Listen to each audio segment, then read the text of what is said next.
Assalamu alaikum. Can you hear my voice?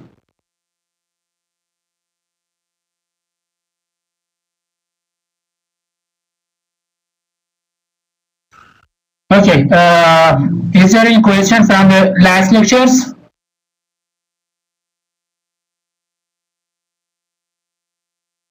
Any question from the past lectures?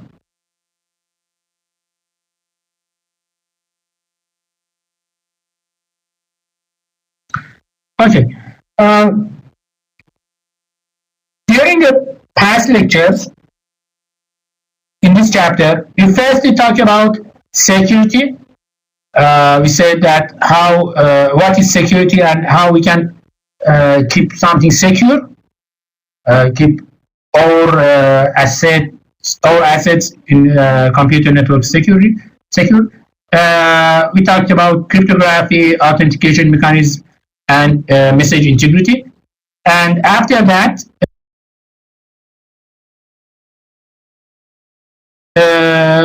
we present an example of a secure application. We talked about a secure email. It's an example of secure application. You can repeat this structure, the structure presented for email, for secure email, for the rest of applications. Then we went to layer 4, and we talked about TLS, creating a secure TCP connection. After that, we went to layer 3, and we talked about IPsec, how we can create a secure connection in layer 3. And today, I want to discuss about creating security connections in physical layer, especially in wireless networks, wireless and mobile networks. Why? Because when we talk about wired network, we have a wire, okay, and data only transmit over that wire. So if someone cut the wire, I couldn't send or receive data. So Trudy cannot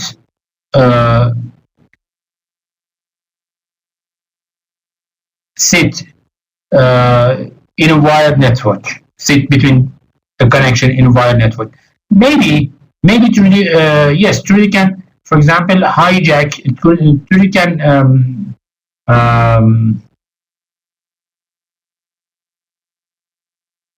can crack, for example, a router, and then using that cracked router, Trudy can sniff the data. Okay, this is the only way that Trudy can sniff my data, can sit between my connection between me and, for example, Alice, or me and Bob.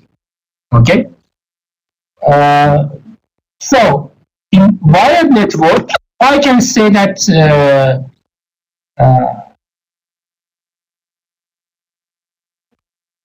Trudy cannot come and sniff or disrupt my connection. But in wireless network, everything is different. Why? Because as we talked in chapter 7, in wireless network, we are using wireless medium. In wireless medium, the data as signals is propagated over the air. So simply Trudy can sniff my data. Just Trudy needs to sit in the path in front of my antenna, my sender antenna, and sniff my data. It's completely simple. And also, I couldn't I don't know. I couldn't understand that Trudy is sniffing my connection. I never I can understand this. Okay.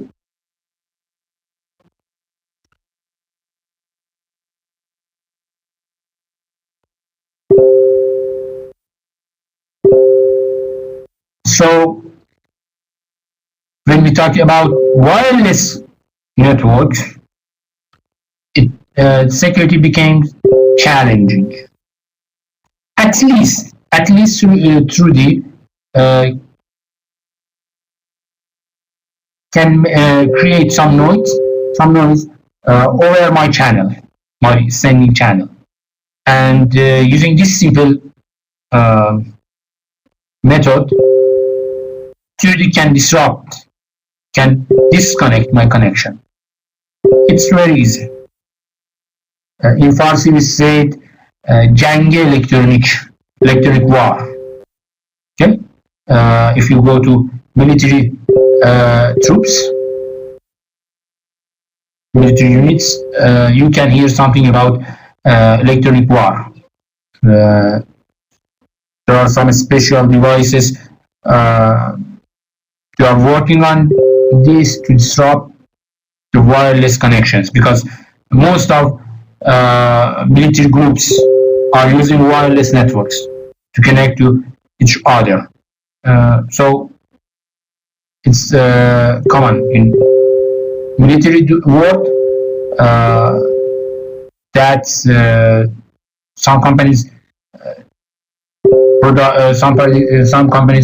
produce electronics in the field of electronic devices in the field of electronic war. Okay, so let me today talk about security in wireless networks, especially security in Wi-Fi and cellular networks. First, we talk about wireless network, wireless LAN networks, because as we know, you can find wireless LANs or Wi-Fi's all around the world, and in each home you can find wireless LANs or Wi-Fi. Okay. For example, this is my home and this is my access point. Okay, and there are some devices connected to my access point, to my network. Okay, and this one, this mobile device, this laptop, decided to join to my network, decided to associate with my network. But what does this laptop should do? In simplest form, there is no authentication mechanism in my access point, and this mobile device can find my SSID and it can request to join to my network. Okay, this is the simplest form of joining to a network. But mostly we are adding some passwords to our Wi-Fi's, so this device can find my SSID, my wireless network. But if it decided to join to my network, to associate it to my network, it needs to know the password. So the user should enter the password, and then if it's correct, then the device will be joined to my network, will be associated to my network. Okay. But what will happen if someone cracked my password? Nothing. He or she can join to my network without my notification. Okay. Someone cracked my Wi-Fi and use my bandwidth, use my network, my internet volume for itself, and maybe he or she can start an attack from my networks. So I'm the person who is responsible for this attack. Why? Because the hacker or the cracker is used my network. Okay, so I am responsible, not the attacker. What we can do is not interesting. Maybe in a home network, maybe someone say that, okay, my network is on for a few hours, and after that I'm make it off. Okay, but what about a company Wi-Fi? What about a university Wi-Fi? Those Wi-Fis are always on. Okay, if you go to the university right now, you can find some access points in this school. In the schools, they are connected to internet. Okay, so in this case, we have not the limitation of passwords or the limitation of on or off times, and we can use access points forever. Okay. So in this case, we need an extra mechanism for authentication.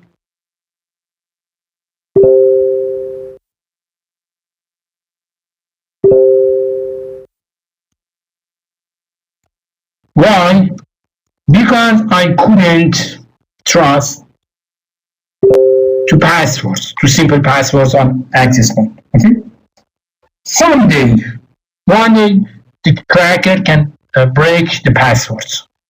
So I need something more than a simple password. Maybe someone says that okay, you can, for example, use MAC authentication mechanism. It's not important. If I use something like a Wireshark tool, okay? Even something like Wireshark. Simply I can find the MAC addresses in the network, and using that MAC addresses, I can find every person who are connected to the access point. It's very simple. And if I found that MAC address, simply I can download a specific application to change my MAC address in my network card. Okay, I can change it simply, and then I can access to the network. So it's very easy. It's not hard to break this security mechanism. I need something else. I need an authentication mechanism, an extra authentication mechanism. In this extra authentication mechanism, I need a server. I need a remote server. When this device, this laptop, this mobile device, tries to connect to my network, firstly, I should authenticate this device. It should prove its identity to me. If it needs to connect to my network, firstly, it should prove that who is it. Okay? It should prove itself. Okay, for example, I am blah blah. But how? So, first I need this authentication server. It's where is it? It's somewhere in my network. This server is somewhere in my network. I don't know. Maybe in wireless network, maybe in wired network. I don't know. But it's a server inside my network. And when this device tries to connect to this network, to this access point, its request should be forwarded to this authentication or this authentication server. Okay, server. This mobile device wants to join to the network. Is it allowed? Yes or no? Let me know. Is it allowed? And then the authentication server can check its list and say, okay, this device is allowed. No, this device is not allowed. Block it. So everything is simple. I have a strong server. It can manage my connection. And this authentication server is somewhere in my network. And this mobile device firstly should be authenticated by this AS server, this authentication server. Otherwise, it couldn't join to the network. So, to do this, firstly, this mobile device starts an association with the AP, and during this association, it discovers the security capabilities of the network. How? The AP. As we talked about the AP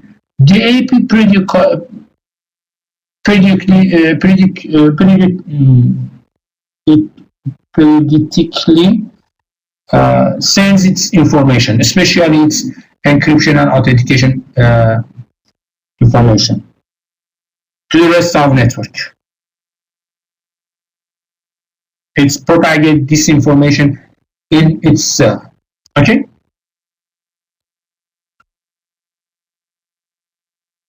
The mobile device can hear this information.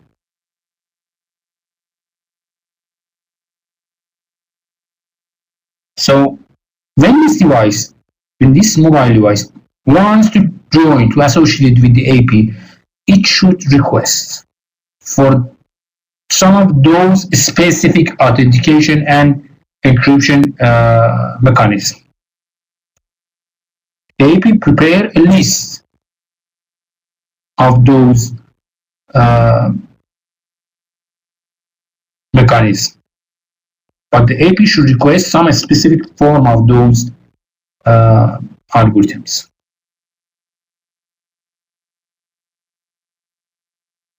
But this request is not important.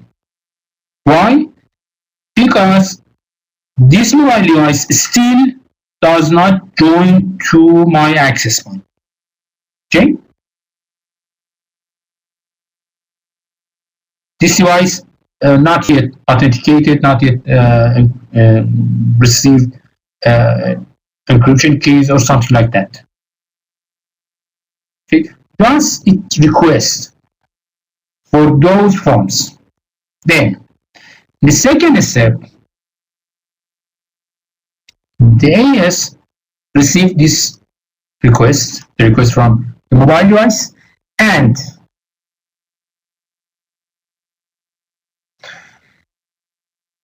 the AP knows that, okay, this mobile device has the common key. I have a simple password on my access point. Okay, so the device find it and use it to connect to the access point. Okay, so the mobile device already have the shared common secret or the password.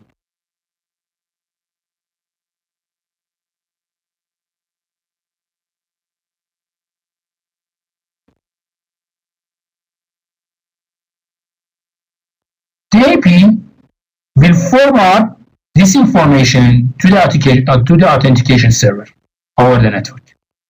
And now, this mobile device is connected to the authentication server. Now, the mobile device can present its password. Okay, this is my password. This is the shared common password, shared common secret in the network. And then the authentication server and the mobile device can authenticate each other and exchange their encryption, and they exchange their nonce, exchange their shared secrets. I don't know, everything that we talked about them in the past. They can exchange those information together. Okay, and based on those exchange information, the mobile device and the authentication server, especially the mobile device, can drive the symmetric session keys. Also, this happens here. This happens here in the AS2. Okay, in both sides. We talked about this in the past. And after that, this mobile device, is allowed to use the network based on these symmetric session keys. So, using this mechanism, this mobile device always sends its information to the access point.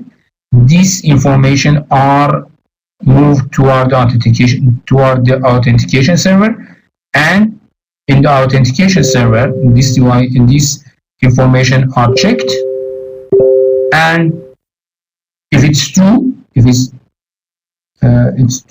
correct, those information can be forwarded toward the internet. Okay. Otherwise, the authentication server can deny the access.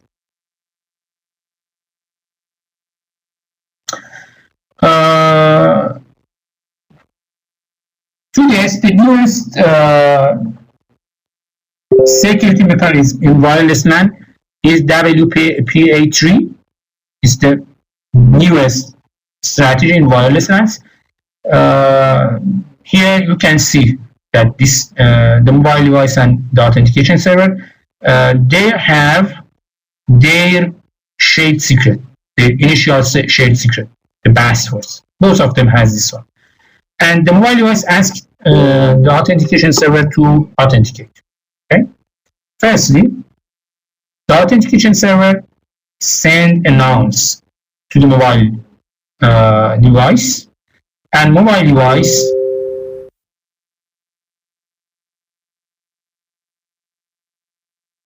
hashed that announce with the shared key,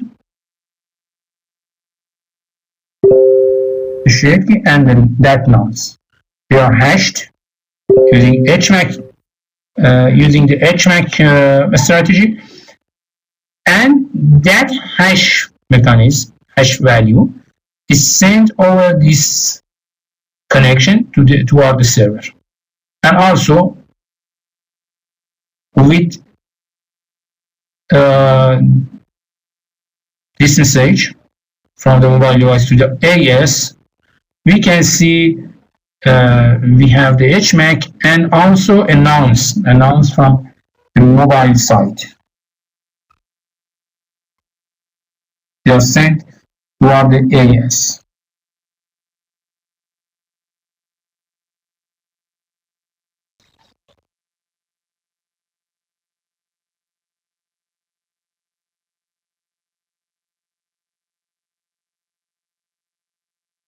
Okay.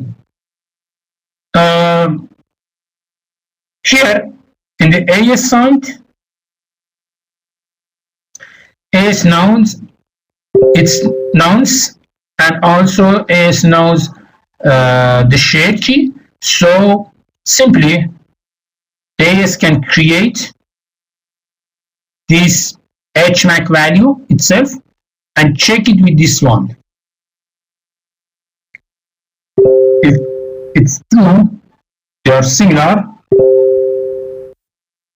so the mobile device is authenticated. Otherwise, we can say, okay, no,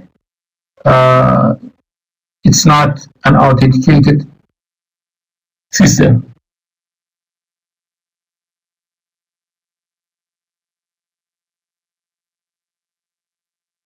Okay, and also these nouns is sent by the mobile device to prohibit, to deny the replay attacks.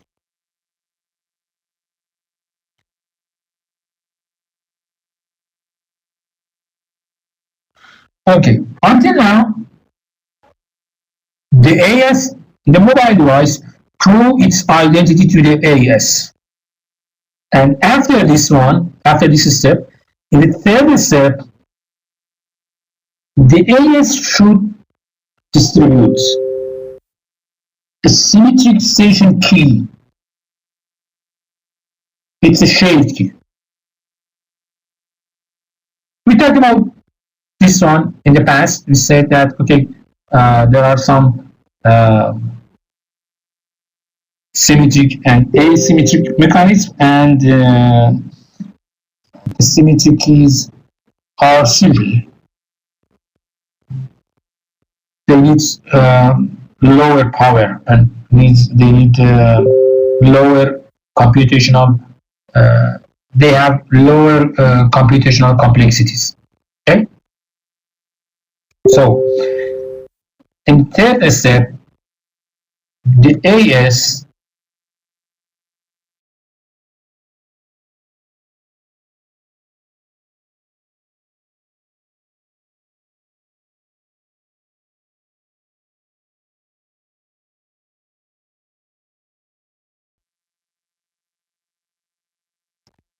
this key is shared because both sides, the mobile device and the AS, can use it to send and receive information. It's a symmetric key. AES is symmetric encryption standard. And this key is session key. Is a session key. It means that this key is valid for the current session. It means that if the mobile device leaves the network, this key would be expired. Yes. This key only can be used for the current session, in the current session. We cannot repeat it in the next, for the next sessions. Okay? Cannot use it. It's used only for the current session.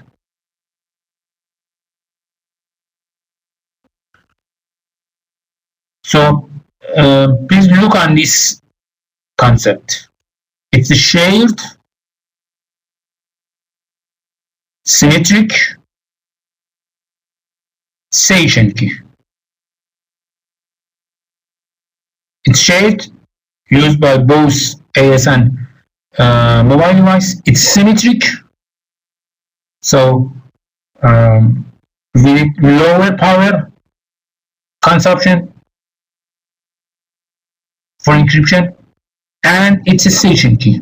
It's only valid for this session.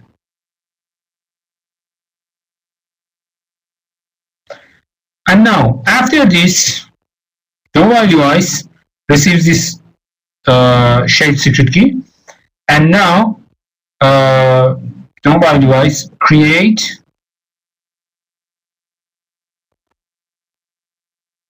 a secret channel with the AP.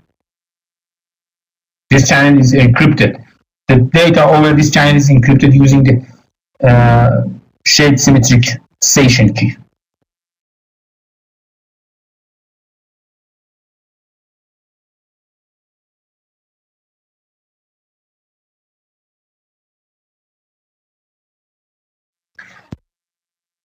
Okay. So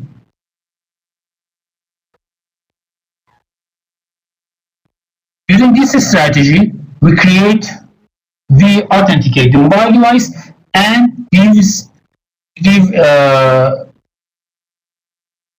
shared key to the mobile device, and then that mobile device can communicate, can encrypt its communication with the access point using that shared key. And at the same time, this AS will inform the access point about that shared key.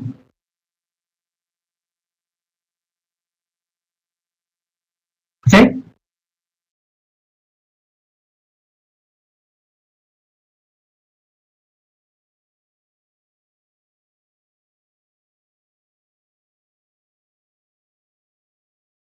to the AP, okay, this mobile device used this secret key. So now the mobile device and AP, both of them, know the shade key, know the shade key, so they can use it simply.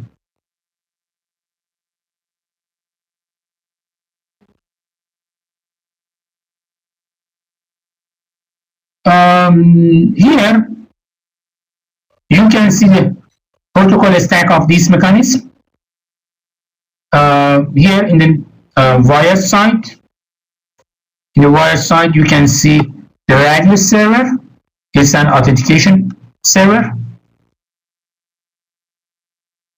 You can see this radius server is over on top of UDP in TCP/IP mechanism, and here in the wireless side, you can see we can use EAP over LAN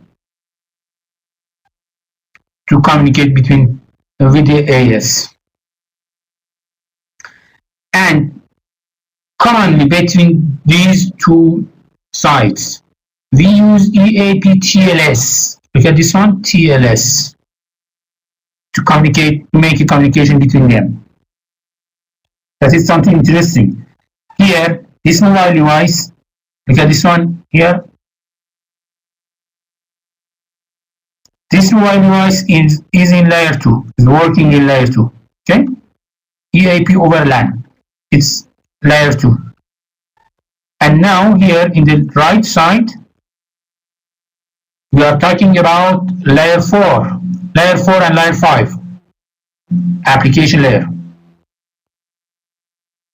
So we use this EAP TLS mechanism to send information between the both sides, receiving information from left side, from layer 2, maybe layer 2, something like that, and in the right side, it's worked with layer 5, with the application layer.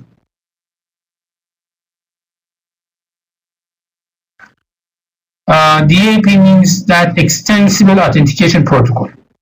It's defined in RFC 3748. It's an end-to-end request response protocol between the mobile device and the AS. Okay. We have some other security mechanisms in wireless LAN, but this step we don't want to talk more about them. Let me talk about security in cellular networks. In cellular networks, we have a wider network.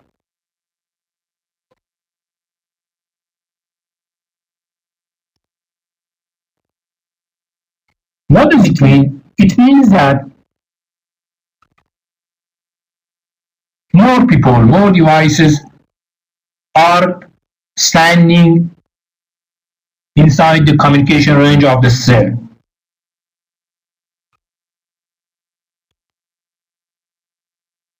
It means that there are more security risks in the network. More people are in the network that who can save my data.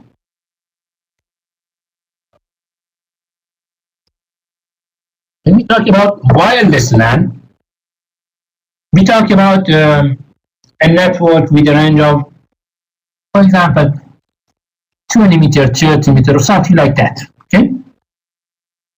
So if someone hacked my network, or if someone used my network, if he or she is sitting somewhere around me, maybe my neighborhood, on top, on bottom, on the left, on the right side, I don't know. The truth is somewhere around me. But when I'm talking about a cellular network, I know that this, in this case, Maybe a cellular network has a communication range of 30 kilometers. Wow, it's great. 30 kilometers. So I don't know where is Trudy. He can sniff my signals. He can interrupt my signals. He can hijack. Trudy can hijack my signals. Okay. So the level of risk in cellular networks is higher than the level of risk in Wi-Fi network.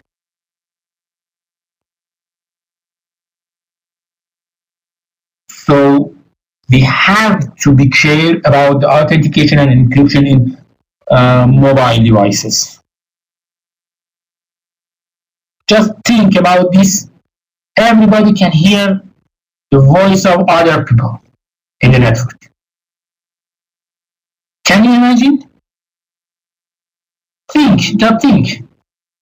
You can hear the voice of other guys around yourself.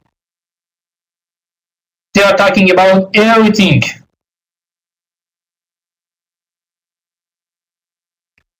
So you can be a good spy, very good spy. This cellular network, has the best capability for spying in its heart. For example, when we talk about Haj Qasim Soleimani and Abu Mahdi al-Muhandis, if you read the reports about them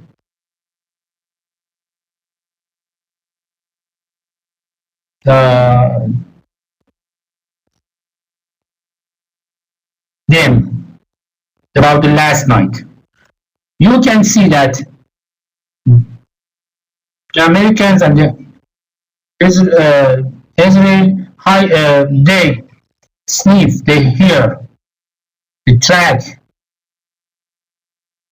the cell phones of them, they track the cell phone of Haj Qasim Soleimani and Abu Mahdi al-Muhandis. Okay?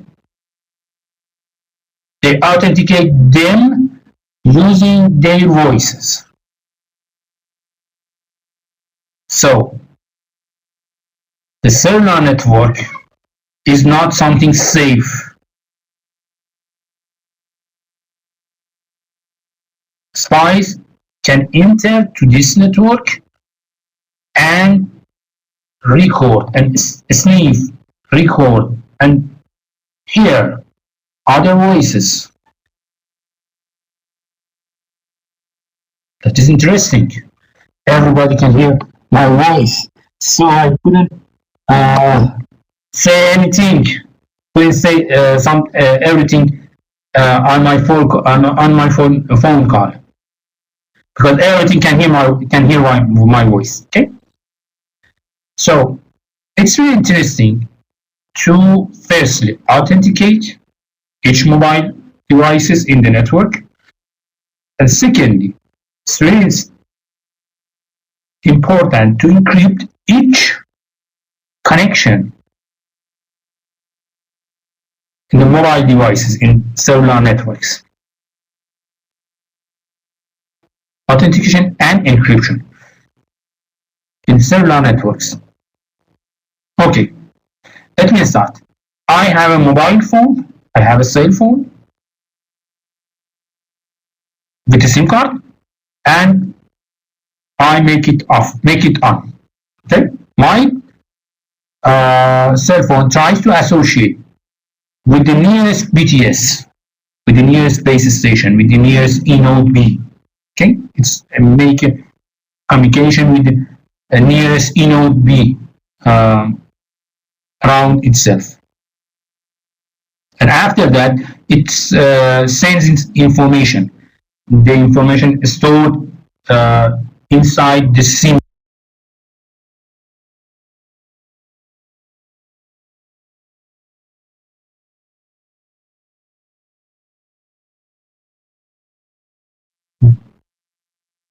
in that SIM card, we have some identification.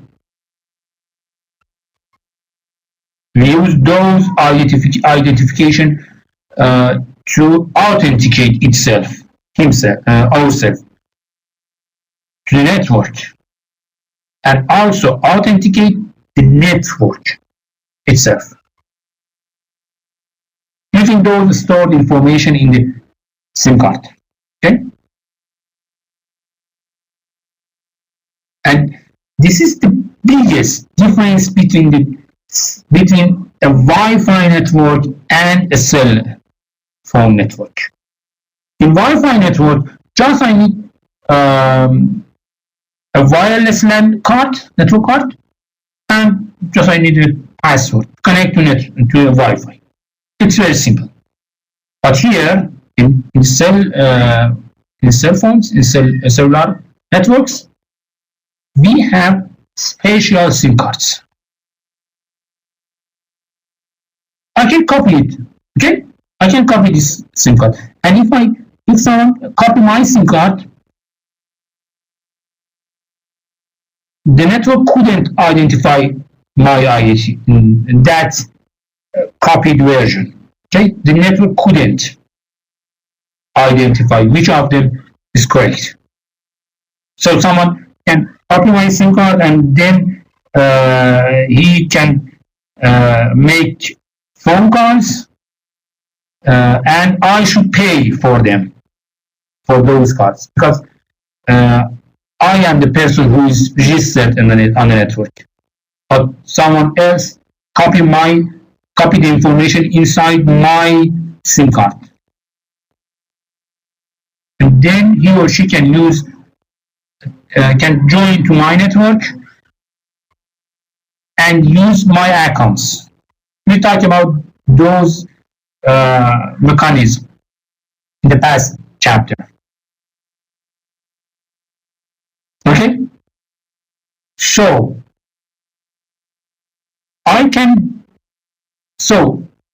the server in the cellular network can identify me, can authenticate me based on the information inside my SIM card. We should be aware, we should be care about our SIM cards because of this. That SIM card is my global identity. It contains shared keys. And when I join to a network, my cell phone sends those keys, those global identities, to the base station. For example, if I go to Iraq, yes, Hannah, everything can be monitored over a wireless network, over a cellular network. Everything are monitored. For example, I'm coming to Iraq. Okay, for example, I will travel to Iraq, and in Iraq, I try to use my cell phone. Okay, I make it on and make a phone call. When I make my cell phone on, the cell phone finds the best network around myself and sends my SIM card identities, my global identity to that network. Using this information, the Iraqi telecommunication company will know who am I, because I have a global identity in my SIM card. Using that identity, the telecommunication company will know who am I. You know who I am. Okay? And then it knows that, okay, this guy is from Iran. So telecommunication will forward my connection to Iran.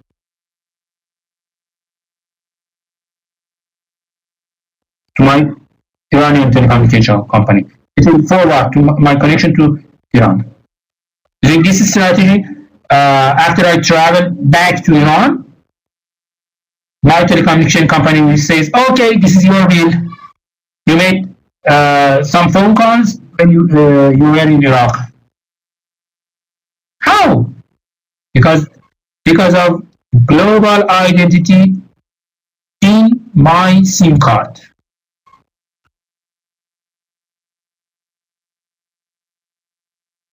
I am authenticated in Iraq.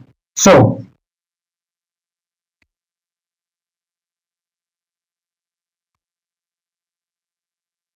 here, look at this one here.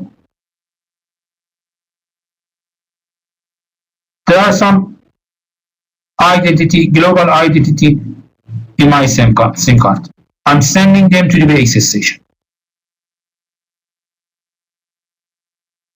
For example, let's suppose that I am in another network, in a visiting network. Okay, I send my information to the base station. The base station will forward my information to the MME server, the mobility management server, and the MME, based on my global identity, will forward my identity to the home subscriber service, to the HSS server in my home network. Okay.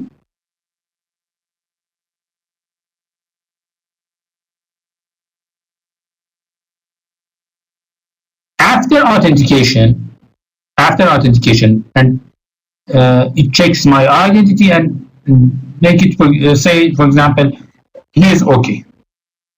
Okay. After that, it will return, because this one here is my global keys inside my SIM card. The shared key between my home network and my SIM card, my mobile. Okay? So, my home network can check my identity and prove that, okay, he's a registered guy. Okay? It will return my information to the visitor network. And the visitor network now know that, okay, I know who is he, and it can connect and use the network. And now, the mobile device starts the communication with the base station to create some keys, some session keys.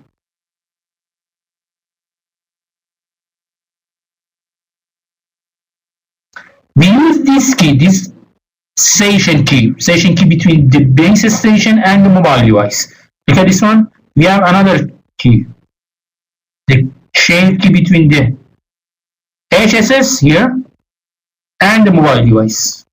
This is something else. We use it for the first step of authentication. But now we are using this key, the shared key between the base station and the mobile station. The mobile device communicates with the base station, and the base station drive that shared key, that shared station key, and turn it back to the mobile device. Now the mobile device can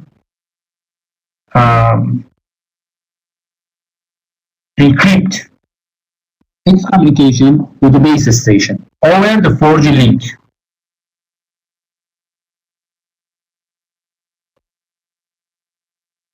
If I want to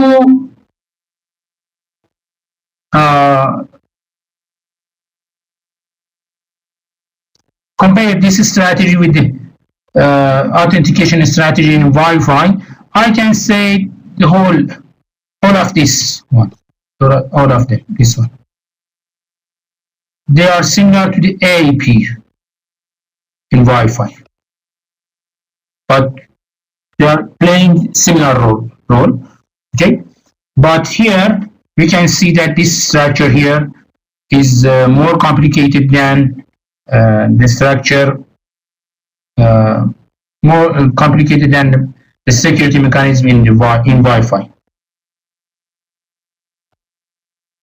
Especially, most of the time in Wi-Fi, we are not worried about, for example, business relationship or something like that. Okay, most of the time. For example, I have an access point in my home, and my wife, my children, my guests can come and use my access point. I'm not worried. They are not worried about the fees, about the money, about the bandwidth. They simply just receive a key and connect to my access point and use it. Use the bandwidth. Okay, it's very simple. But here, when we talk about a cellular network,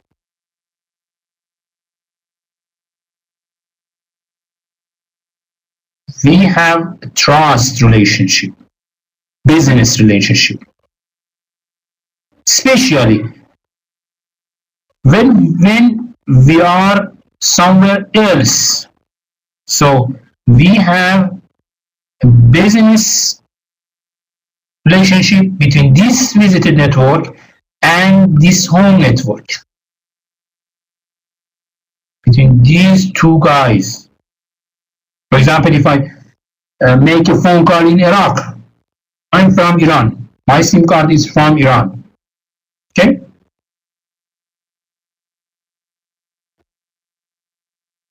The Iraqi telecommunication company must have a business relation with the Iranian telecommunication company. Otherwise, I couldn't make a phone call. They must have this business relationship. It's something more than a simple authentication and encryption mechanism. So look at this one here. We have some steps here, one by one. You can see them by some dash lines here. Look at this one. The mobile device is attached to the base station. The base station sends those attached information to the MME server, to mobile management entity. The MME server sends those information to my home subscriber service or HSS server. And now I'm authenticated. My information are sent toward my home network HSS.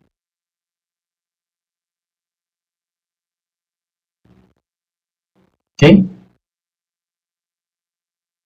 And then the HSS server can authenticate me. Here we have an authentication request, and now the HSS server will reply with the authentication response. Okay, and here look at this one with some keys. We have some authentication token, expected authentication response token, and some keys. The HSS server will allow this MME server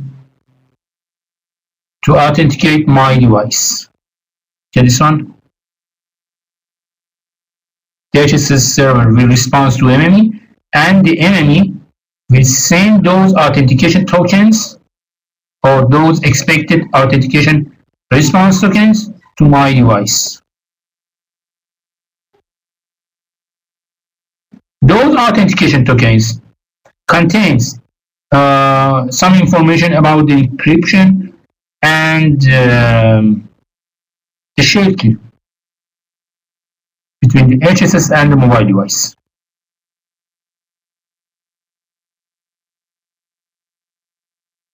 Okay, and based on this information, the mobile device can authenticate the network, and the network can authenticate this mobile device.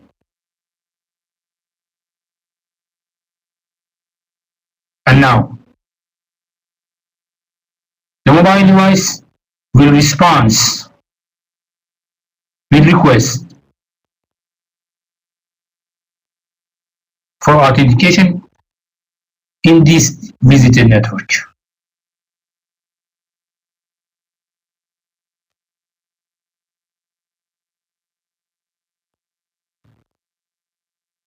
And the enemy will make it okay with some keys. Okay, it creates some authentication keys and something like that.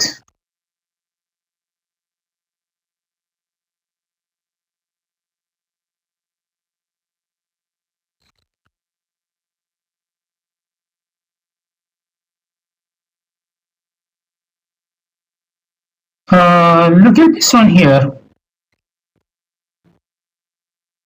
Here, the HSS will send this X response HSS.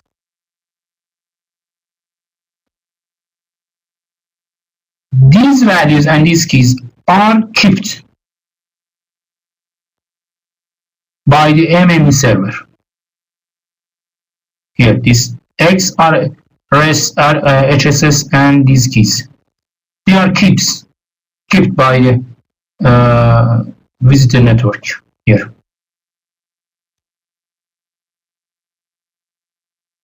Okay, and now here the mobile device will ask for authentication.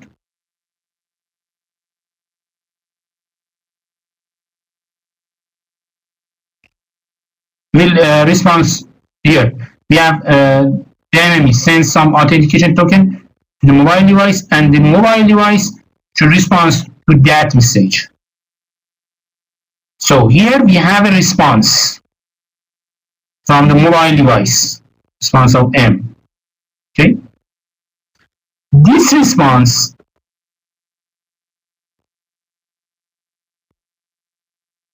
contains some information. The mobile device calculates this information based on its secret key and based on this secret key between HSS and the mobile device. Okay? The mobile device creates those information, drive those information, and put them in this response. And the enemy would check this response with the X response comes from the HSS in the past step. Okay? This HSS creates this X response. It kept by the enemy, and now my mobile device create another response. Response of M. It sends this response to the enemy. The enemy received in the past. It received the X response, and now simply it can compare this response with the response of comes from the HSS side. If they are matched, it means that my mobile device is the person who is mobile device is authenticated. He is the right guy. Okay.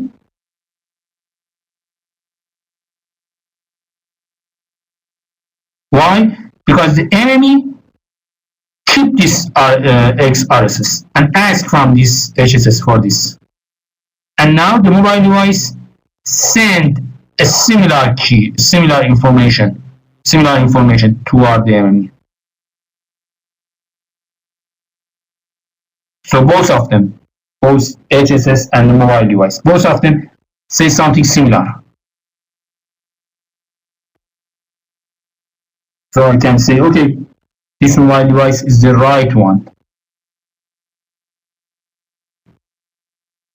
And now everything is correct. So Tammy will say to the base station, okay, he's authenticated and he can join and use the network services.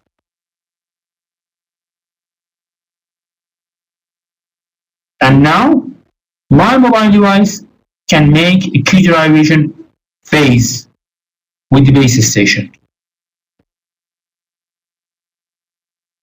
In the past step, to make it clear for the base station that this mobile device is authenticated, and now my mobile device start to drive some keys with the base station.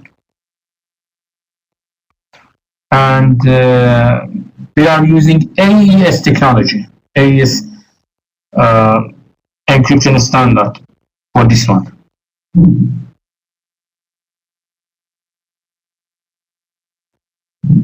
Okay. In 4G, the enemy server is responsible to make authentication decision. Okay. In 4G, the enemy server is responsible for this authentication. This server make decision about the result of authentication. But in 5G, this is a home network. This is a home network rule.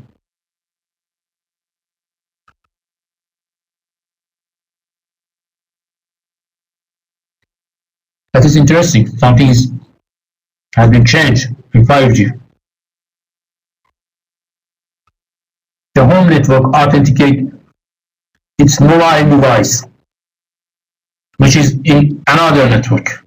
Okay? And enemy in 5G networks plays role of a middleman.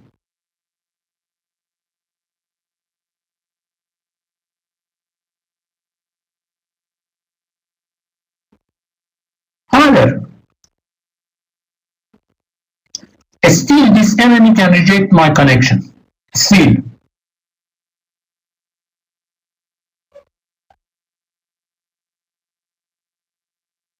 But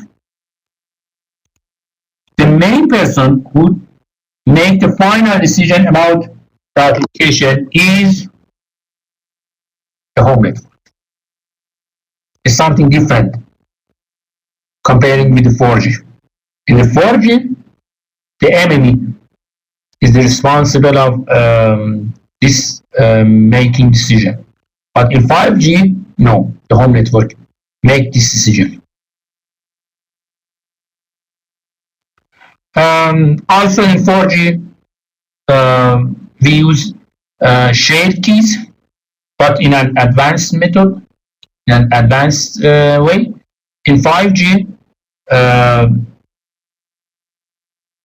those keys are not shared. We don't use shared keys, especially when we talk about IoTs. We are working with IoT. Also, in 4G, still we transmit IMSI messages in clear text to the base station, but in 5G, we use public key cryptography algorithms to send this information. This IMSI information is very important for authentication and controlling the network. Okay.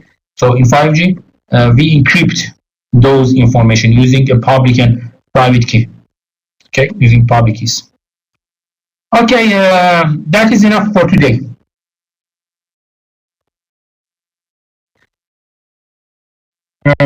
Today we learned that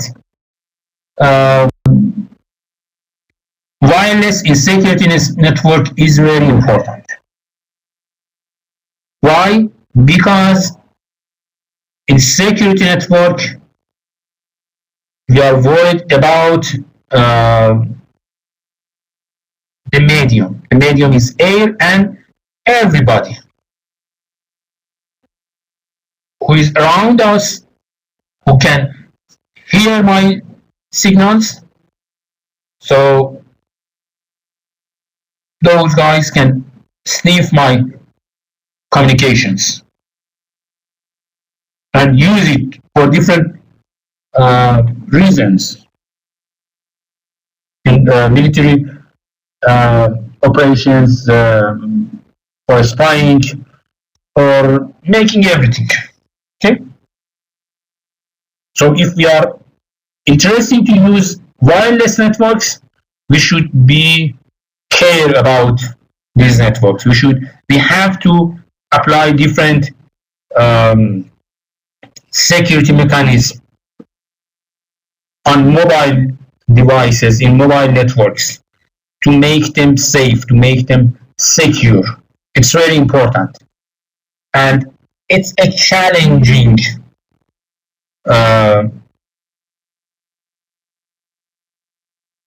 operation. It's not easy at all. Every day, some people, some big companies who are working in the field of electronic wars, they are presenting new tools to hijack, to decrypt wireless communications. It's very important. You can simply look around yourself and find different, very different military operations around yourself who are entering, influence, and use who use wireless intrusions in their operation, that operations. Okay. Any question?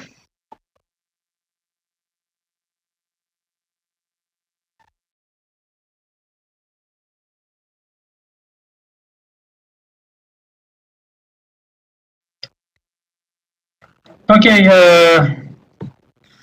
I wish the best for you in the rest of this week. Have a good time and goodbye.